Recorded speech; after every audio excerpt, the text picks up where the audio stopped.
This little light of mine, I'm gonna let it shine. Oh, this little light of mine, I'm gonna let it shine. This little light of mine, I'm gonna let it shine. Let it shine, let it shine, let it shine.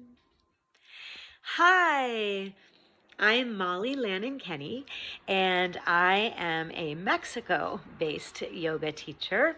And it's my delight to be coming up to the Texas Yoga Retreat for the umpteenth time. It's always just a delight to be there, a delight to be in community, to learn from all the wonderful teachers. I'm always meeting new people. And just, yes, super, super excited to see you all. I'll be teaching 3 classes while I'm there. I'll be teaching one on mantra, which will just be like joyful singing and talking about how mantra is a great tool.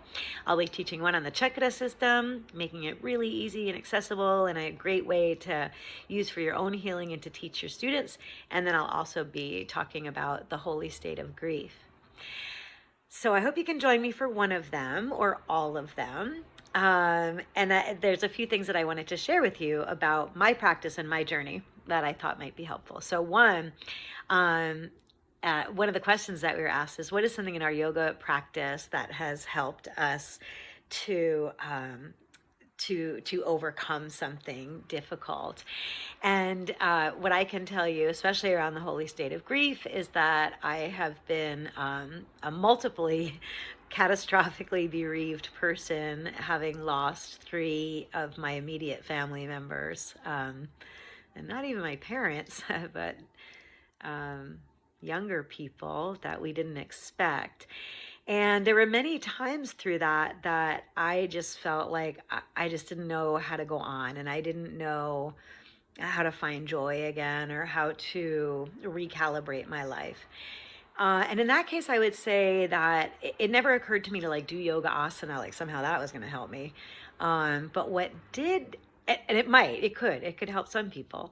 But what helped me is really more of a philosophical perspective that I feel like I learned from and deepened through my longtime yoga practice. And it is the idea of our transcendent selves, this idea that we are on this planet, on this earth, in this life, to go through life as it is, including the things that seem just absolutely insurmountable or untenable, that when we sort of, once we've moved through that initial trauma and we start to think about where to go from there, that feeling of being sort of divinely guided and that this just is life, has been just incredibly helpful. I don't know what I would do without that perspective.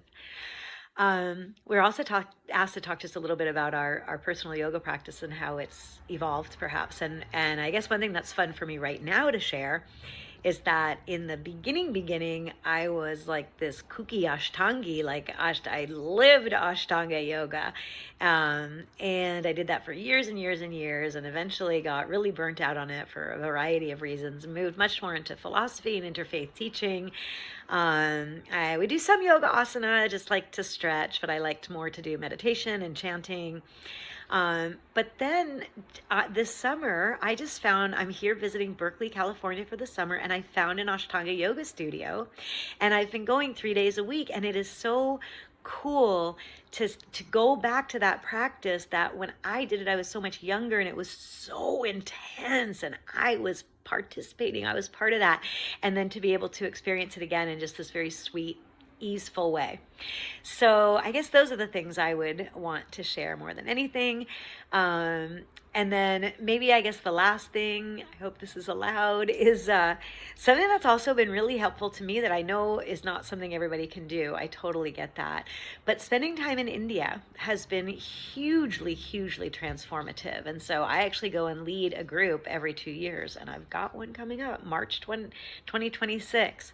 So I'm delighted to see you all, excited to see you all, and so deeply grateful for the Texas Yoga Retreat. See you very soon. Stay healthy and safe and loving.